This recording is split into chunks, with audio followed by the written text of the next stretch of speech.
Hello everyone, मेरा नाम रीना यादव है। आज मैं आपको अपने पीसीटी केमिस्ट्री का इंटरव्यू एक्सपीरियंस शेयर करने वाली हूँ। मेरी एनवीएस में special recruitment and direct recruitment दोनों में इंटरव्यू कॉल आई थी। मेरे दोनों ही इंटरव्यूज़ चंडीगढ़ में ही थे। मेरा स्पेशल रिक्रूटमेंट का इंटरव्यू 20 मार्च को था और डायरेक्ट रिक्रूटमेंट का इंटरव्यू 21 मार्च को था। 20 मार्च को इंटरव्यू देने के लिए मैं 12 बजे एनवीएस पहुंच गई थी।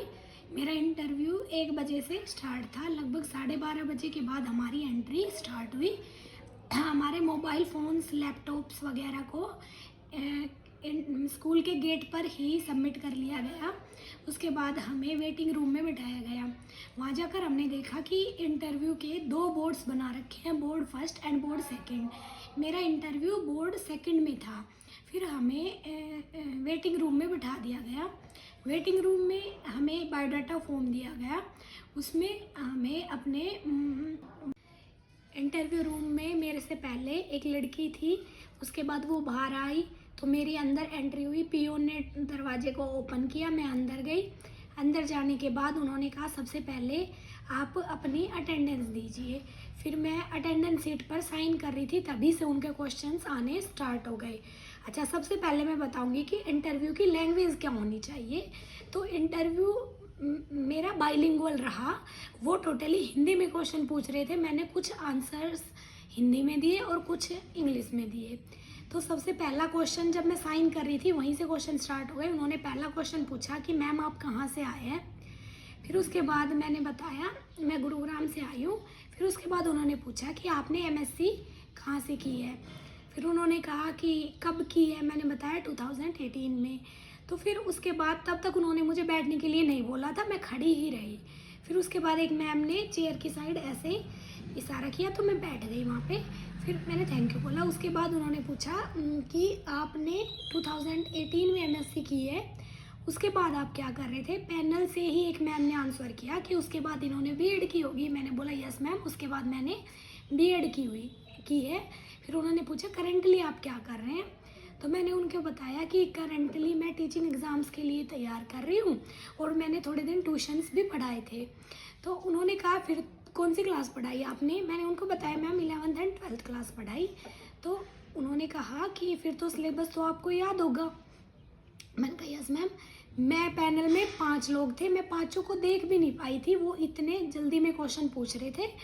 और जब वो क्वेश्चन पूछते तो मैं तब उनकी तरफ देख पाती थी कि हाँ पैनल में ये टीचर्स प्रेजेंट है।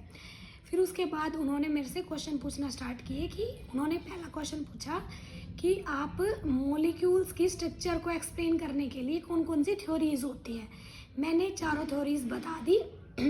Kosal Lewis approach, valence bond theory, valence shell electron pair repulsion theory और मोलिकुलर ऑर्बिटल थ्योरी। फिर उन्होंने मुझसे पूछा कि ये वैलेंस बॉन्ड थ्योरी होती है या वैलेंस बैंड थ्योरी होती है। तो मैंने बोला आई थिंक। उन्होंने बोला आई थिंक नहीं चलेगा, आप हमें कंफर्म बताइए।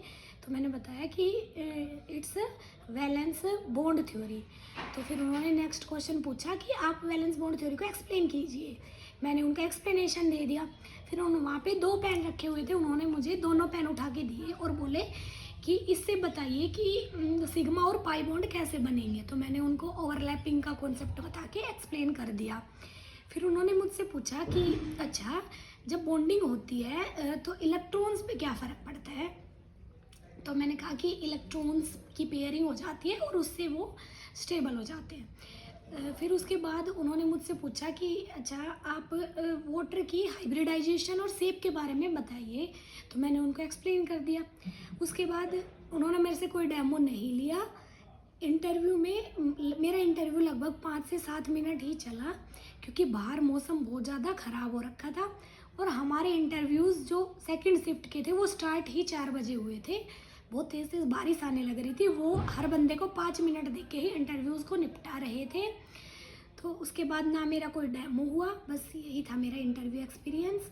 उसके बाद वो बोले कि मैं आप जा सकते हैं। मैंने उनको थैंक यू कहा। इंटरव्यू में जाने से पहले हम सबको यही होता है कि हमें क्या क्या डॉक्यूमेंट्स लेके जाने हैं, क्या नहीं लेके जाने। तो मैं आपको बताऊंगी कि एनवीएस में इंटरव्यू के लिए हमें क्या क्या डॉक्यूमेंट्स चाहिए। सबसे पहले हमें दिया जाता है बायोडाटा फॉर्म। बायोडाटा फॉर्म में हमें अपने रजिस्ट्रेशन नंबर और रोल नंबर फिल करने होते हैं, तो उसके लिए हमें एडमिट कार्ड की ज़रूरत पड़ती है। अदरवाइज़ हमें एडमिट कार्ड की कोई रिक्वायरमेंट नहीं है। यदि हमें अपने रोल नंबर और रजिस्ट्रेशन नंबर पता है तो हम बायोडाटा फॉर्म में फिल कर सकते हैं। उसके बाद हमें कौन कौन से डॉक्यूमेंट्स की अटेस्टेड फ़ोटोकॉपीज़ लगानी पड़ती है। तो हमें पहली चीज़ चाहिए डेट ऑफ बर्थ की प्रूफ के लिए हमें 10th और 12th की सर्टिफिकेट चाहिए। दूसरा हमें अपनी आईडी, वो जनरली आधार कार्ड ही लेते हैं तो हमें आधार कार्ड चाहिए। तीसरा हमें हमारी ग्रेजुएशन की सारी सेमेस्टर वाइज सारी सर्टिफिकेट्स, और उसके बाद डिग्री चाहिए, मास्टर्स की सारी सर्टिफिकेट और डिग्री। उसके बाद हमें बीएड की सर्टिफिकेट और डिग्री। ये सारे डॉक्यूमेंट्स हमें ओरिजिनल भी चाहिए और उनका एक एक सेट फ़ोटोकॉपीज़ का भी चाहिए होता है, जो बायोडाटा फॉर्म के साथ हमें अटैच करना पड़ता है। अगर आपके पास कास्ट सर्टिफिकेट या फिर कोई डिग्री वगैरह नहीं है तो आप लोगों को पैनिक करने की ज़रूरत नहीं है। आप इंटरव्यू देने जाइए, वहाँ पे वो आपको अंडरटेकिंग ले लेंगे और फिर उस अंडरटेकिंग के 15 डेज़ के बाद आप वो डॉक्यूमेंट उनको मेल कर सकते हैं।